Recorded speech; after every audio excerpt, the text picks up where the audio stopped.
O ano era 1982. A maioria esmagadora aqui ainda não tinha nascido, eu imagino. Naquela época eu tinha 10 anos de idade. E aí você pode fazer as contas para identificar a minha idade.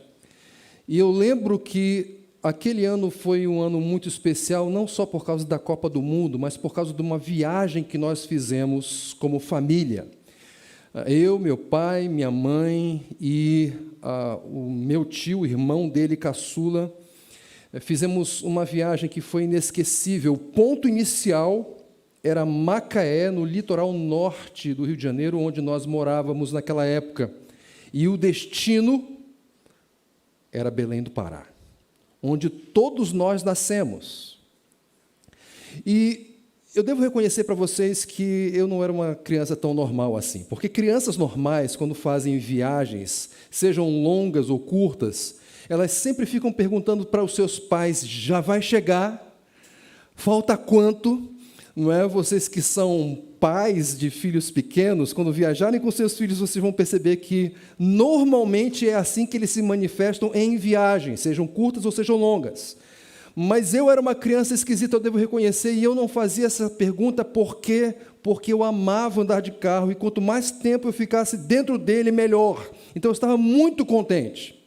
E estava certo de que nós chegaríamos no nosso destino. Eu estava certo de que nós estávamos na direção certa. E se você me perguntasse por quê, eu diria: a minha razão para ter a convicção de que estávamos na direção certa era porque o meu pai estava na condução daquele carro. Mas se você dirigisse a pergunta para uma outra pessoa que estava ali também, para minha mãe, por exemplo, ela diria que nós certamente estávamos na direção certa, porque o meu tio também estava ajudando na direção. E se você perguntasse para o meu tio qual era a razão para ele acreditar que estava na direção certa, ele diria: porque nós temos o mapa.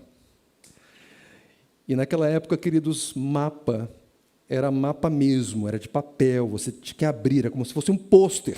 Não tinha GPS, não tinha Google Maps, não tinha Oasis e nada desses recursos. Era um mapa de papel. E ali havia as indicações das direções e para onde nós deveríamos ir, quais estradas e rodovias deveríamos pegar. Então, o motivo, a razão para o meu tio acreditar que nós estávamos na direção certa era porque nós tínhamos o mapa. Jesus é a direção certa. Eu acredito que você concorda com essa afirmação, não é verdade?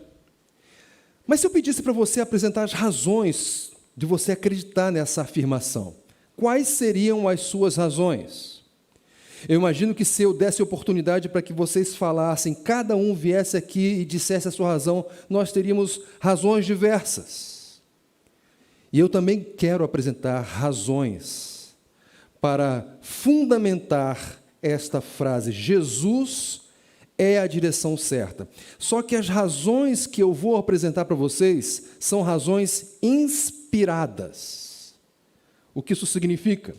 Significa que essas razões, elas são extraídas das Escrituras. São razões autoritativas. O que isso significa? Significa que elas são totalmente verdadeiras, elas são a verdade e nós devemos abraçá-las. De modo que essas razões, por serem bíblicas, devem ser as suas razões também. Que razões são essas? Pois bem, nós vamos verificá-las no texto de João, capítulo 6, mais especificamente nos versículos 68 e 69, mas vamos ler um trecho um pouquinho maior, que vai do versículo 60 ao 71. Então, por favor, abra a sua Bíblia nessa passagem, ou acione aí o seu aplicativo no seu celular ou tablet. E caso você esteja sem Bíblia, não se preocupe, porque esse texto também estará nas telas. Tudo bem? A ideia é nós darmos sequência a essa série de mensagens intitulada Direção Certa, Fundamentos para um Mundo Confuso. E como eu disse, o propósito desta mensagem é apresentar para vocês, a partir das Escrituras, 3 razões para nós termos convicção de que Jesus, de fato, é a direção certa. Acharam o texto aí? Evangelho de João, capítulo 6, a partir do versículo 60, a palavra do Senhor diz assim: Ao ouvirem isso, muitos dos seus discípulos disseram: Dura essa palavra, quem pode suportá-la? Sabendo em seu íntimo que os seus discípulos estavam se queixando do que ouviram, Jesus lhes disse: Isso os escandaliza? Que acontecerá se vocês virem o Filho do Homem subir para onde estava antes? O Espírito dá vida, a carne não produz nada que se aproveite. As palavras que eu lhes disse são espírito e vida. Contudo, há alguns de vocês que não creem, pois Jesus sabia desde o princípio quais deles não criam e quem o iria trair. E prosseguiu: É por isso que eu lhes disse que ninguém pode vir a mim a não ser que isto lhe seja dado pelo Pai. Daquela hora em diante, muitos dos seus discípulos voltaram atrás e deixaram de segui-lo. Jesus perguntou aos 12: Vocês também não querem ir? Simão Pedro lhe respondeu: Senhor, para quem iremos? Tu tens as palavras de vida eterna. Nós cremos e sabemos que és o Santo de Deus. Então Jesus respondeu: Não fui eu que os escolhi os 12, todavia um de vocês é um diabo. Ele se referia a Judas, filho de Simão Iscariotes, que, embora fosse um dos 12, mais tarde haveria de traí-lo. Vamos orar mais uma vez. Senhor, nós clamamos a Ti para que o ministério do Teu Espírito Santo, mais especificamente o da iluminação, opere nas nossas mentes e nos nossos corações, para que nós possamos discernir as coisas espirituais, possamos compreender aquilo que o Senhor quer transmitir por meio da Tua palavra. Então, Senhor, nós te pedimos isso porque somos pecadores e temos uma enorme barreira, um enorme obstáculo para o entendimento que é o nosso próprio pecado. E pedimos, ó Deus, então, que o Senhor nos perdoe, nos purifique de toda injustiça e prepare o nosso coração para que ele seja uma boa terra para receber a maravilhosa semente da Tua palavra, para que ela brote e produza frutos para a Tua própria glória. Peço que o Senhor me ajude nessa transmissão, nessa exposição do texto da Tua Sagrada Escritura. E eu peço isso com o perdão dos meus pecados, em nome do nosso Senhor Jesus Cristo. Amém e amém. Meus queridos, o versículo 60 começa dizendo assim: Ao ouvirem isso, muitos dos seus discípulos disseram: Dura essa palavra, quem pode suportá-la?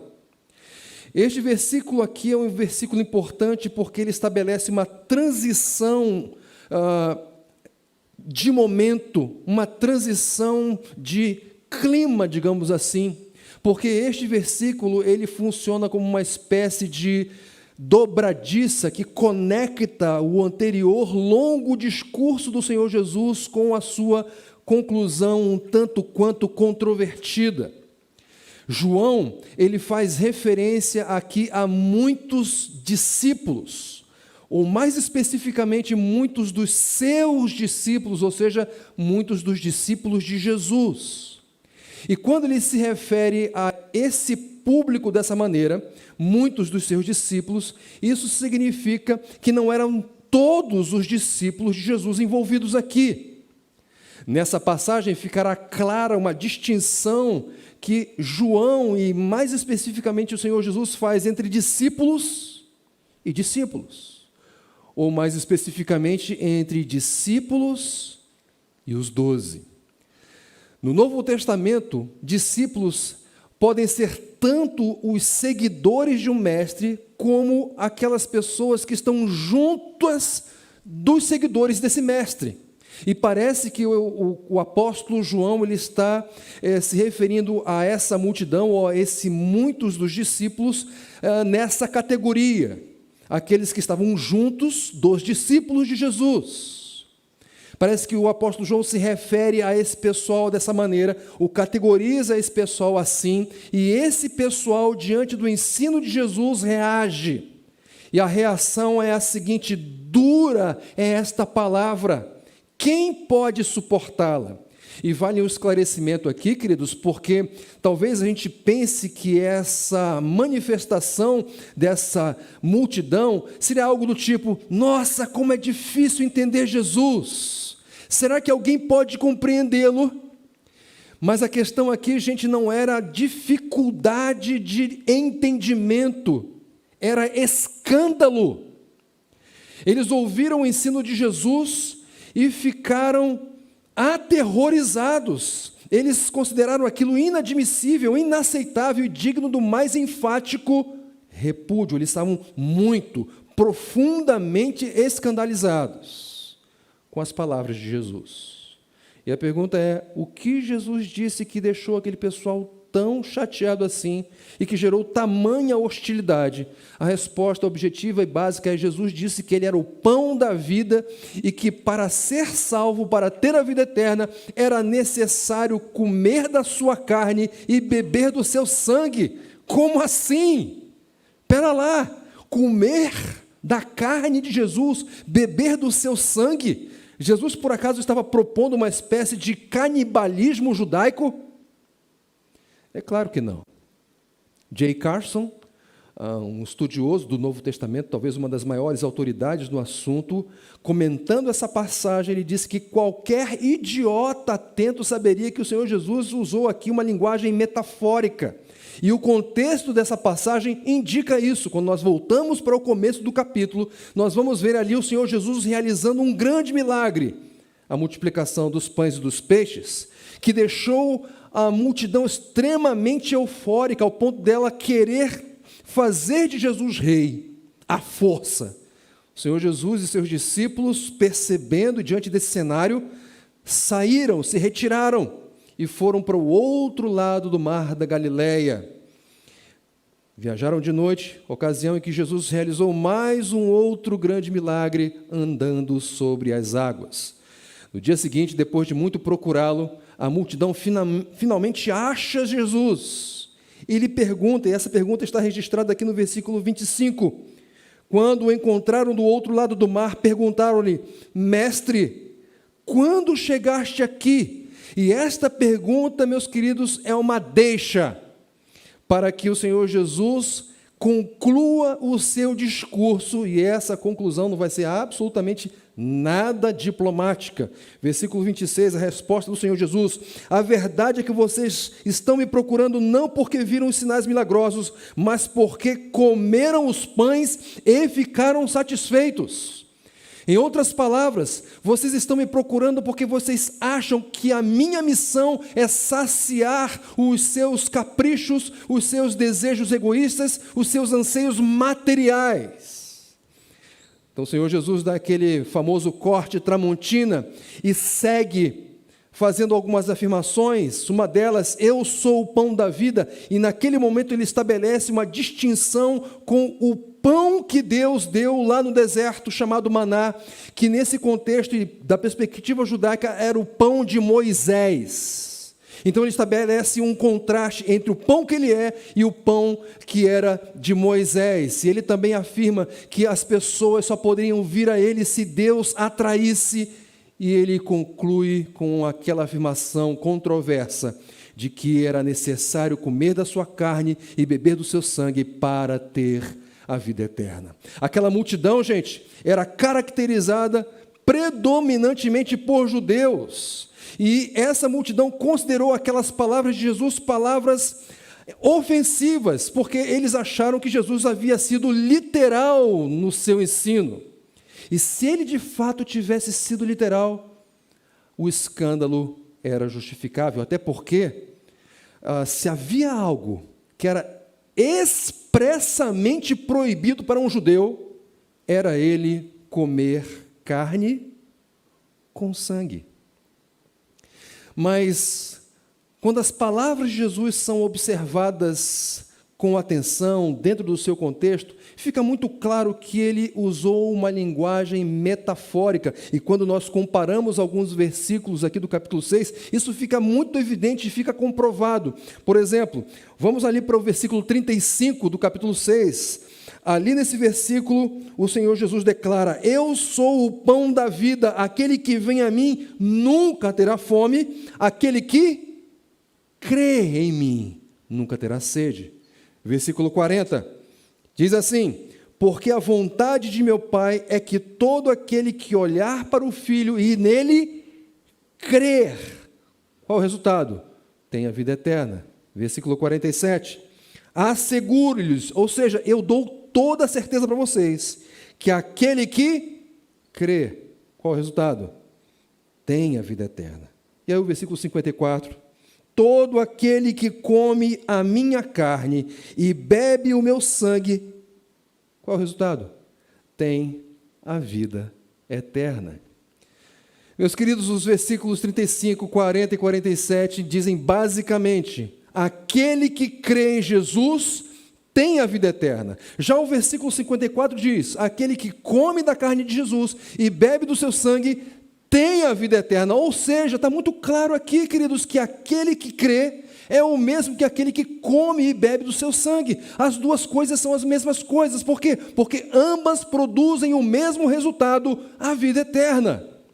Jesus, então, ao usar esses termos alimentares, comer da sua carne e beber do seu sangue, ele estava usando uma linguagem metafórica para remeter a mente dos seus ouvintes, da sua audiência, para um cenário sacrificial. E a propósito, um cenário sacrificial não era novidade para aquele público, eram judeus. Eles estavam acostumados com todo um cerimonialismo que envolvia sacrifícios. E além disso, nós devemos nos lembrar que o próprio apóstolo João, autor deste evangelho, ele já havia se referido, ou melhor, ele já havia retratado um episódio em que Jesus é apresentado em termos sacrificiais.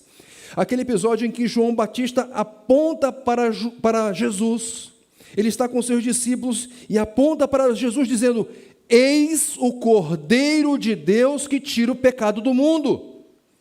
Linguagem sacrificial. Então Jesus, ao usar esses termos, ele estava comunicando que aqueles que participam do seu sacrifício único, substitutivo, vicário, singular, pela fé, têm a vida eterna. Só que Jesus não foi bem compreendido. A população, ou melhor, aquela multidão, achou que ele estava sendo literal. Agora, mesmo que essa multidão tivesse compreendido corretamente o Senhor Jesus, ainda assim o escândalo aconteceria. Sabe por quê? Em primeiro lugar, porque Jesus havia exposto as suas mazelas, os seus desejos egoístas, porque o Senhor Jesus deixou muito claro que ele era superior a Moisés e a lei, e isso era inadmissível, porque Jesus disse que não bastava ser judeu para ter a vida eterna, e mais, ele disse que aquele pessoal não cria.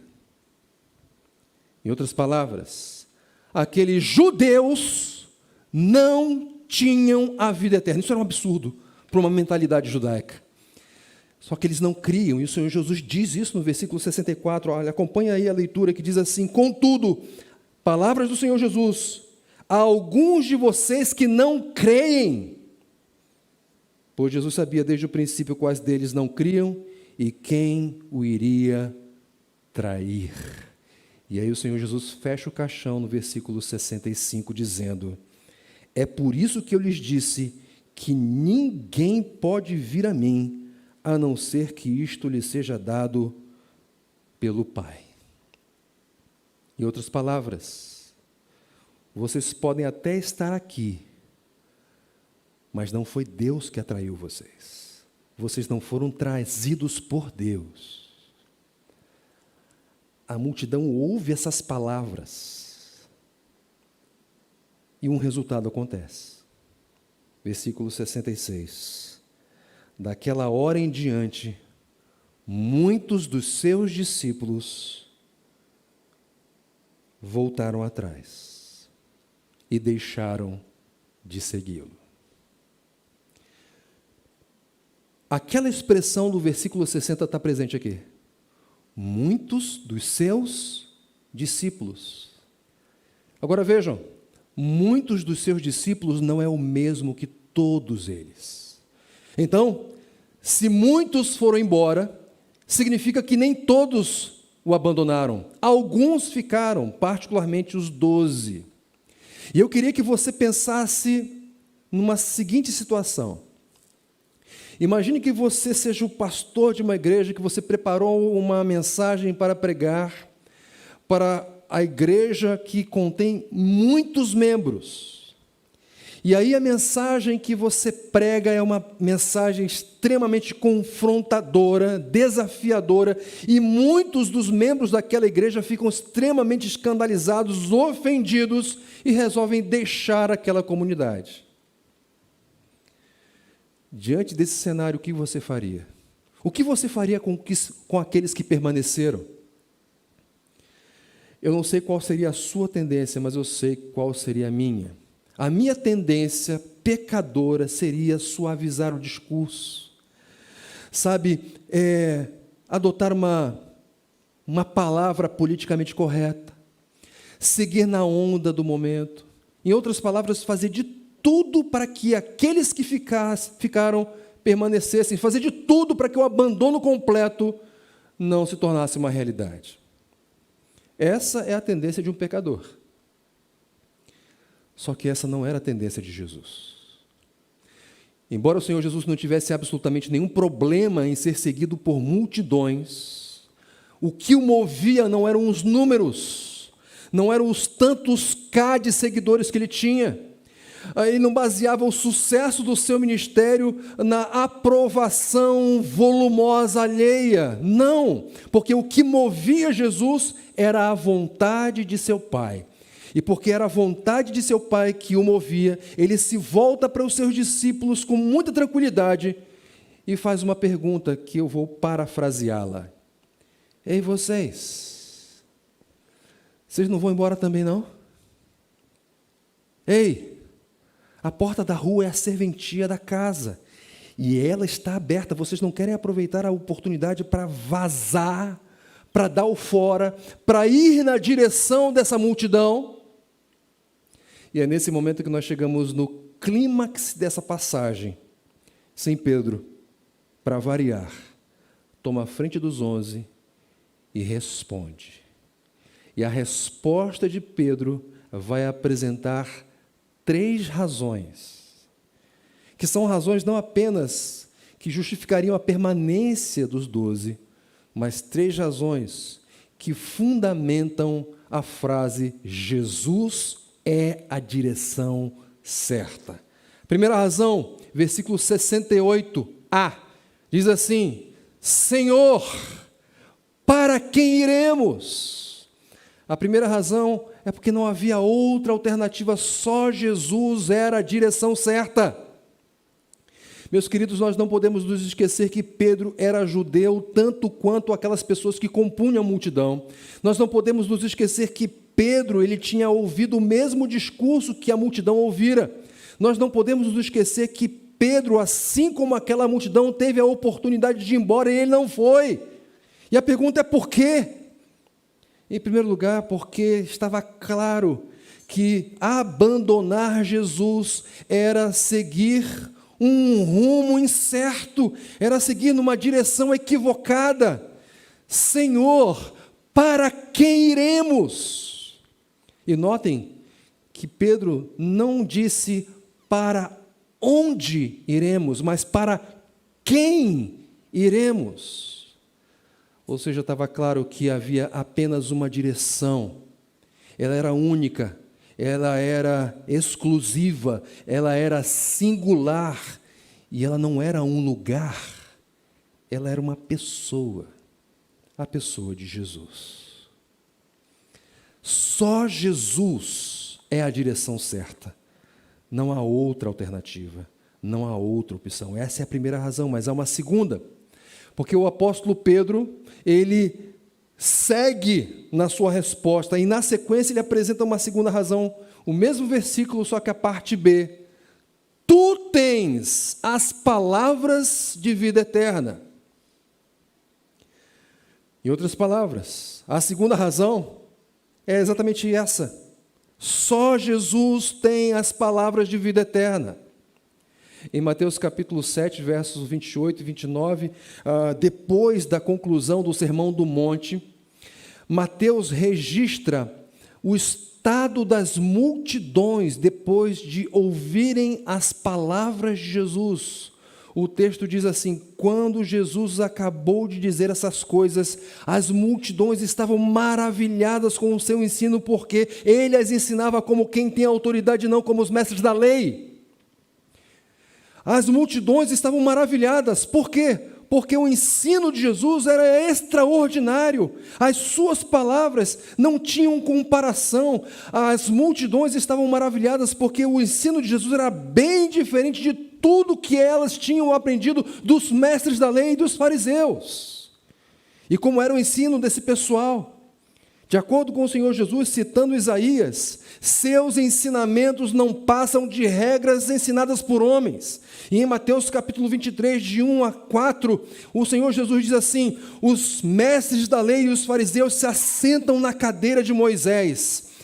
Olha, obedeçam-lhes e façam tudo o que eles disserem, mas não façam o que eles fazem, porque eles não praticam o que pregam.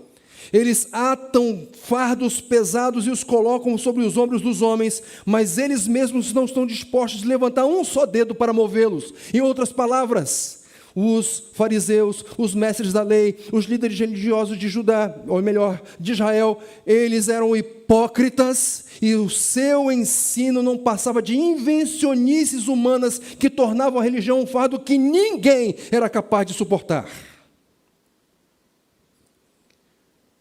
Senhor, para quem iremos? Meus queridos, os 12 deveriam voltar para o judaísmo. Senhor, nós devemos voltar para os mestres da lei e para os fariseus. Meus queridos, os 12 eram judeus e eles sabiam por experiência própria que o judaísmo e as suas centenas de regras não eram capazes de produzir vida e alegria, só cansaço e apatia.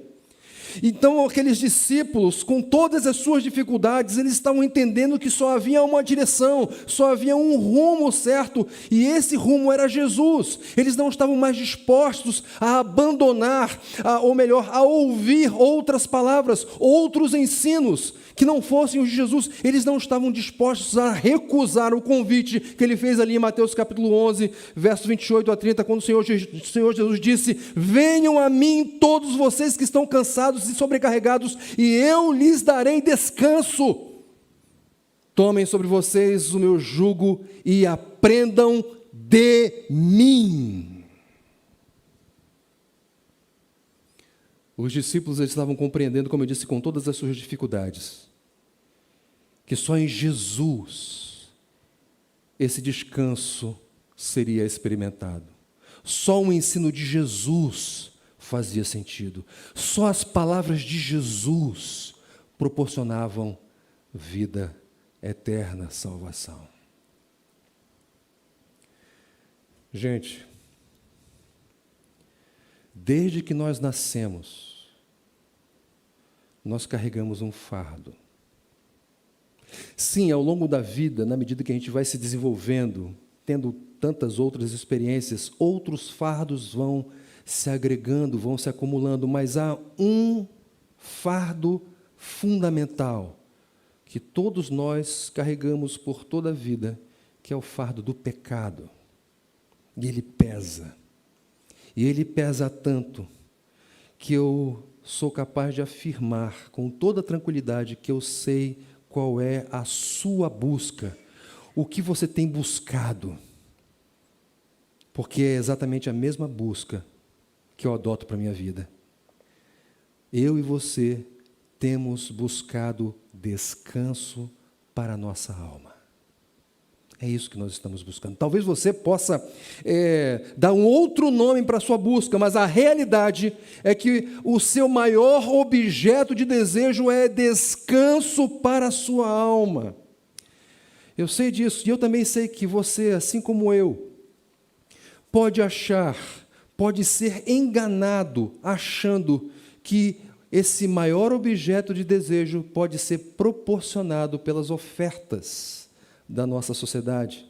Ofertas como, por exemplo, você atingir um determinado padrão estético. Ofertas do tipo você fazer do seu corpo aquilo que você quiser, porque você vai atingir o prazer e isso é a melhor coisa do mundo.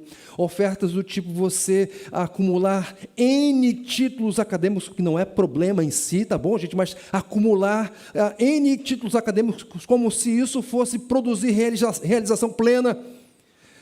Ou talvez abandonar a família para com isso galgar degraus mais elevados na carreira profissional. São ofertas do nosso mundo.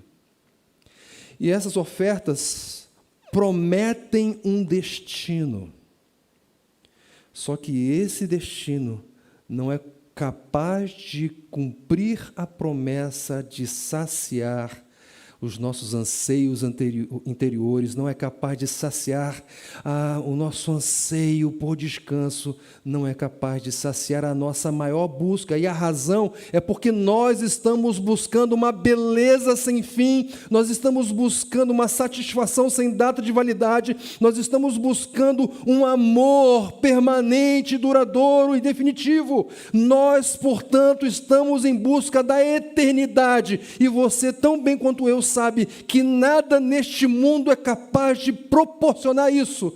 Só alguém vindo do céu pode fazê-lo. E sabe qual é a boa notícia? A boa notícia é que esse ente celestial já veio, nas palavras do apóstolo João ali, nesse mesmo evangelho, capítulo 1, verso 14, aquele que é a palavra, Jesus, tornou-se carne e viveu entre nós, e vimos a sua glória, glória como do unigênito, do vindo do Pai, cheio de graça e de verdade.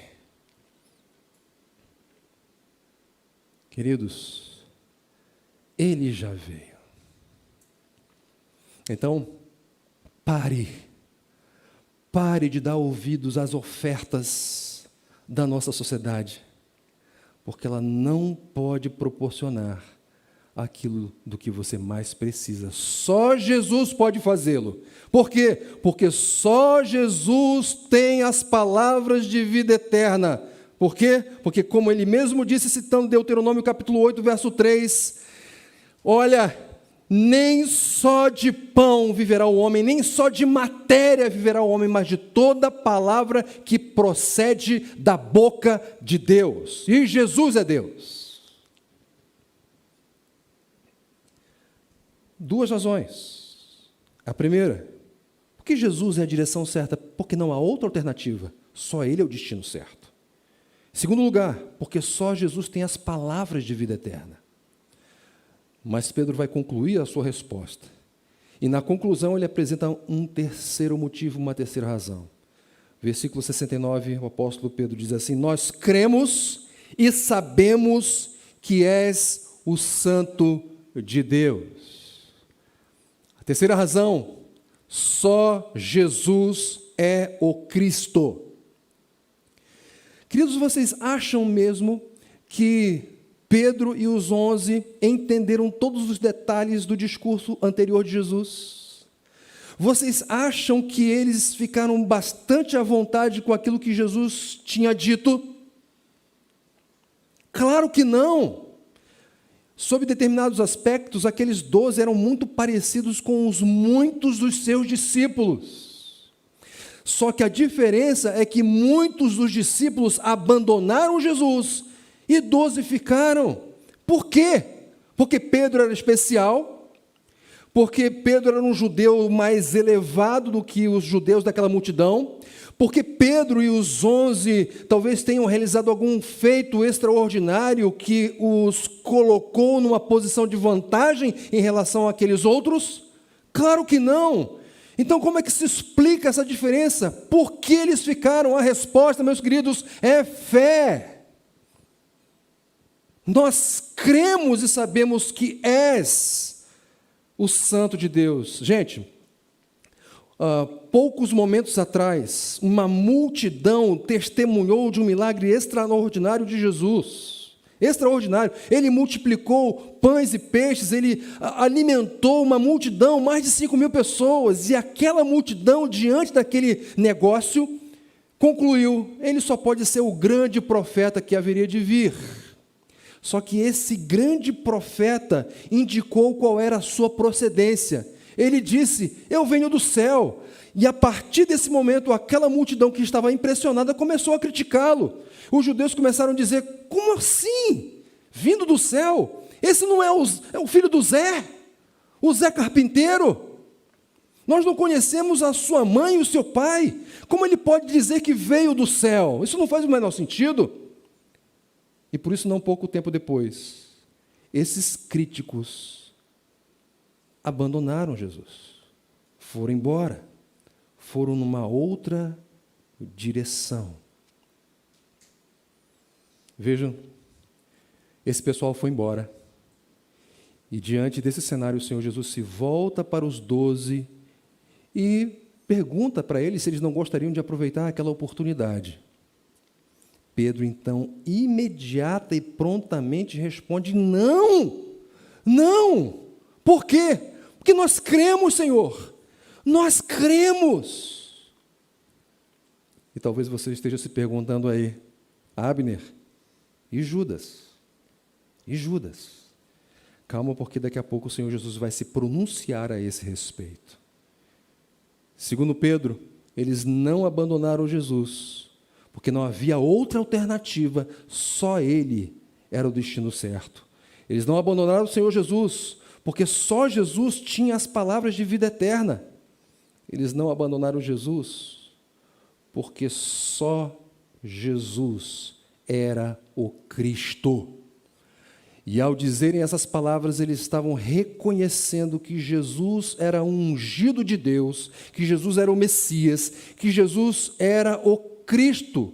E ao crer em Cristo, eles estavam afirmando categoricamente que eles confiavam que todas aquelas promessas messiânicas feitas no Antigo Testamento em Jesus foram cumpridas. Eles estavam afirmando contundentemente que eles confiavam que aquela espera ansiosa pela redenção de Deus finalmente chegou ao fim.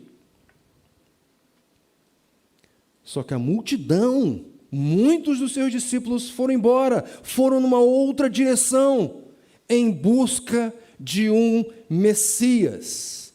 Mas os 12 ficaram ali, porque eles estavam diante do Messias. O que significa então dizer que Jesus é o Santo de Deus? O que significa então dizer que Jesus é o Cristo? Significa dizer que só Ele é o mediador entre Deus e os homens. O que significa crer em Jesus? Significa confiar que só Jesus opera eficazmente perdão de pecados, transformação de vida, reconciliação com Deus Pai e proporciona a vida eterna, e tudo isso pela fé, ou seja, depositando a fé, a confiança nele e na sua obra. E aí eu preciso perguntar para você: em que ou em quem você tem depositado a sua fé? Na sua fé? Fé na fé? Você tem depositado a sua fé nas suas habilidades, na sua inteligência, na sua capacidade intelectual? Você tem depositado a sua fé no dinheiro que pinga na sua conta todo final de mês? Porque se a sua resposta for uma dessas, você pode ter certeza, você está perdido. Você está seguindo o rumo errado, equivocado. Porque só Jesus é a direção certa. E há razões para crermos com toda a convicção nisso. A primeira, não há outra alternativa. A segunda, só Jesus tem as palavras de vida eterna. E a terceira, só Jesus é o Cristo. Pedro encerra a sua participação. E Jesus reage a ela. E o que ele vai falar é algo inquietante. Versículos 70 e 71 dizem: então Jesus respondeu: não fui eu que os escolhi, os 12.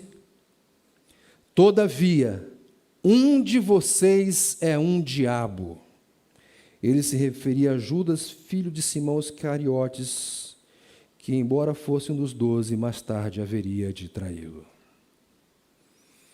Por que Jesus disse essas palavras?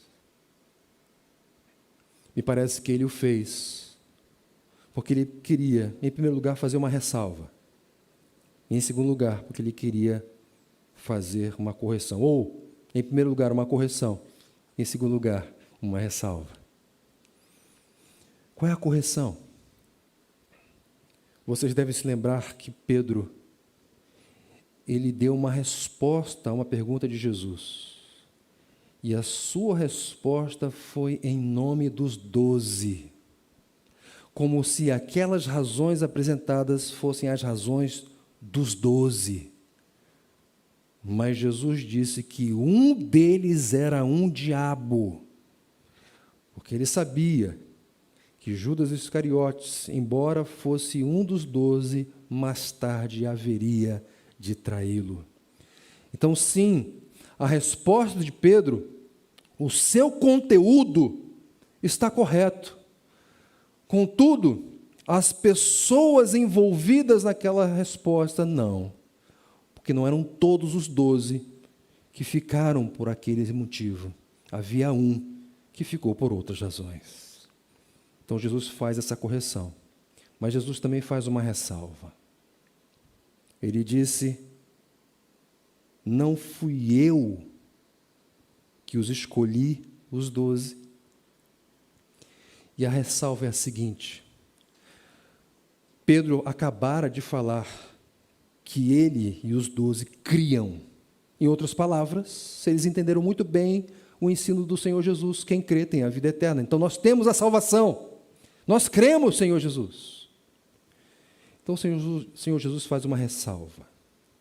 A ressalva é a seguinte: o mérito da salvação não está no pecador que creu em Cristo, mas está no Cristo que escolheu os pecadores para crer nele. Vou repetir: o mérito da salvação não está no pecador que creu em Cristo, mas está em Cristo que escolheu o pecador para crer nele. 3 razões para termos toda a convicção, tranquilidade e segurança de que a frase Jesus é a direção certa está correta. A primeira razão: não há outra alternativa. Só Jesus é o destino certo. A segunda razão: só Jesus tem as palavras de vida eterna. E a terceira razão: só Jesus é o Cristo. O que nós podemos aprender com uma passagem como essa, queridos? E mais, de que forma nós podemos viver o que aprendemos, ou seja, praticar aquilo que aprendemos por meio dessa passagem, ou, em outras palavras, como podemos continuar andando na direção certa. Eu penso que nós aprendemos aqui que quem não está ligado, não está em Jesus, está perdido. Se Jesus não for a sua direção, você está perdido. Você é como um barco à deriva, sendo levado pelas correntezas, segundo a sua própria força. Se você não crê em Cristo, você está completamente perdido. Você pode até estar feliz, você pode até estar satisfeito com a sua vida, mas você está completamente perdido. Então, uma maneira de aplicar e de praticar essa mensagem é: para andarmos na direção de Jesus, nós precisamos crer nele, precisamos crer no Evangelho, precisamos crer na obra de Jesus, precisamos crer que nós somos pecadores e que sem Jesus nós estamos condenados e que nós precisamos de um Redentor. A boa notícia é que Deus providenciou esse Redentor, Jesus. E Ele nos amou de tal maneira que Ele morreu na cruz do Calvário para perdoar os nossos pecados, para transformar a nossa vida, para nos reconciliar com Deus e para termos vida eterna. Então, se você ainda não é um discípulo de Cristo, saiba, você está na direção errada. Mas você pode corrigir essa direção, nem tudo está perdido, você pode e tem a oportunidade de crer no Evangelho. Então não deixe para amanhã, não deixe para depois, creia nele já. Essa é uma primeira aplicação. Mas nós também aprendemos aqui que Jesus, e só Ele, tem as palavras de vida eterna. Então, se só Jesus tem as palavras de vida eterna, uma boa decisão que podemos tomar é nos expormos constantemente às palavras de Jesus. E Jesus fala constantemente por meio da sua palavra. Queridos, todos os cultos, claro, de igrejas sérias, de igrejas comprometidas com o Senhor Jesus, que estão comprometidas com uma apresentação coerente e responsável da palavra de Deus como palavra de Deus. Todas essas igrejas dominicalmente, frequentemente expõem as palavras de Jesus. Então seria uma boa decisão nós constantemente estarmos expostos a ela. Portanto, priorize, valorize estar em todas essas oportunidades em que nós somos expostos à palavra de Deus. Eu fico para morrer, gente, quando alguém diz assim: olha, infelizmente eu não pude ir ao culto, mas a pessoa premeditadamente marcou um compromisso no dia do culto. Veja, eu não estou me referindo a situações excepcionais. Não estou me referindo àqueles períodos em que você sai de férias e coisas do tipo, não. Eu estou me referindo a situações programadas. Pessoas se programam para não compartilhar, para não viver a comunhão dos santos e para não estarem expostas à palavra de Deus. O que vai acontecer? Inevitavelmente a fé vai se enfraquecer. Então valorizemos, priorizemos todas as oportunidades em que podemos estar expostos às palavras de vida eterna. Em terceiro lugar, nós aprendemos também que nem sempre as palavras de Jesus serão agradáveis. Nem sempre as palavras de Jesus serão palatáveis. Serão bem digeridas e por vezes sequer serão compreendidas. Por vezes, por amor, as palavras de Jesus vão tocar em feridas com as quais não estamos dispostos a lidar. E aí o que acontece? Normalmente nós ficamos inquietos, nós ficamos incomodados, nós somos mexidos, nós ficamos às vezes tristes, começamos a murmurar, começamos a reclamar e em casos mais extremos deixamos a igreja. Deixamos o povo de Deus. E aí, queridos, diante dessa realidade, há uma palavra que cabe aqui para aqueles que estão investidos da responsabilidade de ensinar e expor as Escrituras. Para os pastores e líderes, em primeiro lugar, claro, mas para todos nós, porque nós, como cristãos, nós sempre, às vezes até calados, estamos ensinando alguma coisa. Nós somos chamados a continuar crendo que a palavra de Jesus, todas elas são palavras de vida eterna. Porque diante da oposição, diante da inquietação das pessoas, diante da ferocidade quando são ofendidas pela palavra de Deus, elas tendem a ir embora. E quando elas tendem a ir embora, aqueles que são investidos dessa responsabilidade tendem, para manter essas pessoas, a suavizar o seu discurso, a pular mensagens, pular textos, pular versículos que são controvertidos, que são difíceis. Se não pular, talvez analisá-los e expô-los de uma maneira bem superficial para não tocar nos escrúpulos das pessoas. Temos a tendência, por vezes, de fazer o culto um ambiente agradável para que as pessoas se sintam bem com seus pecados e não desejem abandoná-los. É por isso que a exortação do apóstolo Paulo para Timóteo, ali em 2 Timóteo, capítulo 4, verso 1 a 5, vale para nós também.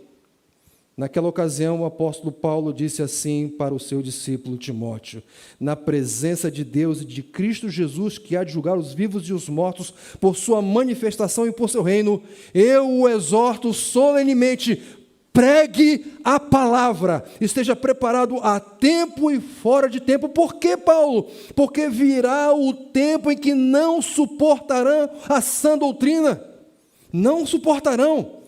Ao contrário, sentindo coceira nos seus ouvidos, juntarão mestres para si mesmos, segundo os seus desejos. Eles se recusarão a ouvir a verdade, voltando-se para os mitos.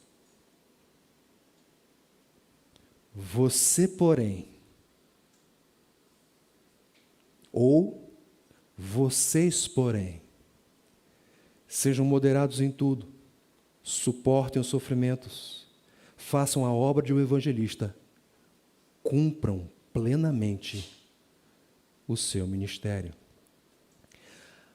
Há uma compreensão equivocada de que o ministério da palavra ele é cercado de glamour, coisa linda, falar ali na frente, pessoas ouvindo, umas concordando fisicamente, outras não. Mas parece que é legal. Mas, gente, via de regra, a pregação fiel da palavra ofende pessoas. Porque ninguém gosta de ser chamado de pecador e de ser desafiado nesse sentido.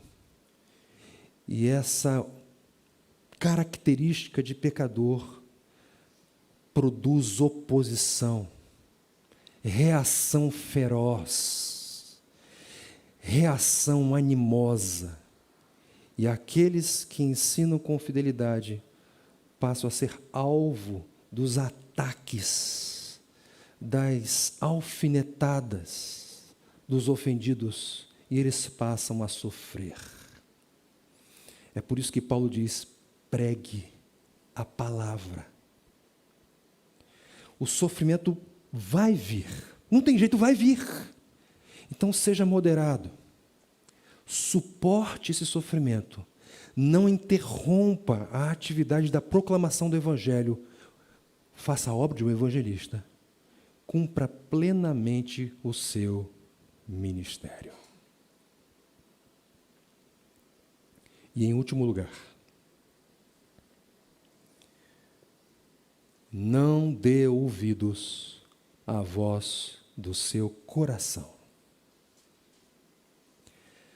A fraqueza da fé, meus queridos, abre a oportunidade para o nosso coração se tornar um constante concorrente de Jesus. A fraqueza da nossa fé, por vezes, faz com que o nosso coração se apresente como uma alternativa de fonte das palavras de vida eterna, e não Jesus. Sabe, é comum as pessoas passarem por dificuldades, por dilemas, por crises, por situações adversas. E quando situações como essas acontecem, é normal essas pessoas buscarem orientação. Só que também não é incomum essas pessoas que, quando são orientadas, elas reagem mal. Elas ficam com raiva, elas ficam chateadas. Sabe por quê? Porque no fundo, elas não estavam buscando orientação, elas estavam buscando aceitação das suas ideias e opiniões vazias. Elas estavam buscando incentivo para os seus desejos e caprichos egoístas. Em outras palavras, elas queriam dar prioridade à voz do coração. Mas, Abner, essa voz me faz sentir tão bem. Eu sinto uma paz quando eu ouço essa voz. É mesmo? Pois é, eu gostaria de lembrá-lo que o Senhor Jesus disse que nem sempre a paz sentida é a paz que provém dele, porque existe uma paz que é dada pelo mundo. Lembram? A minha paz vos dou. Eu não vou lá dou como o mundo a dá. O mundo dá uma paz. Portanto, cuidado com ela. Ela está sempre presente, porque o nosso coração, que segundo Jeremias capítulo 17, verso 9, é um coração corrupto. Esse coração, ele está em harmonia, ele está associado com este mundo. Se não for a graça de Jesus, nós entramos por caminhos tortuosos que só vão nos conduzir para a morte. Então, não dê ouvidos para a voz que vem do seu coração. Se você não é discípulo de Cristo, creia nele. Se Jesus tem as palavras de vida eterna, se exponha às suas palavras. Preguemos a palavra mesmo diante das ofensas, ou diante daquelas pessoas que se ofendem com a pregação fiel das Escrituras, e não ouça a voz do seu coração. O ano, queridos, era 1982. E naquele ano, eu fiz uma das viagens mais inesquecíveis da minha vida. Mais inesquecíveis porque viajei de carro. Eu amava carro. E aquela viagem durou 3 dias e meio. Se durasse mais, eu não iria reclamar. Quando nós saímos de Macaé, Rio de Janeiro, eu sabia que nós chegaríamos no nosso destino, porque eu cria que nós estávamos na direção certa. Se você me perguntasse qual era a minha razão, eu diria, porque meu pai está dirigindo esse carro. Mas se você fizesse a mesma pergunta para os outros componentes daquele carro, as razões seriam diferentes. Cada um tinha uma razão para crer que nós estávamos na direção certa. Jesus é a direção certa. E se eu desse a oportunidade para cada um aqui dizer a sua razão, nós teríamos com certeza diversas. Mas há pelo menos 3 que são razões inspiradas, ou seja, são razões fundamentadas nas Escrituras. E se elas são fundamentadas nas Escrituras, essas devem ser as nossas principais razões. Porque não há outra alternativa, só Jesus é o destino certo. Porque só Jesus tem as palavras de vida eterna. E porque só Jesus é o Cristo.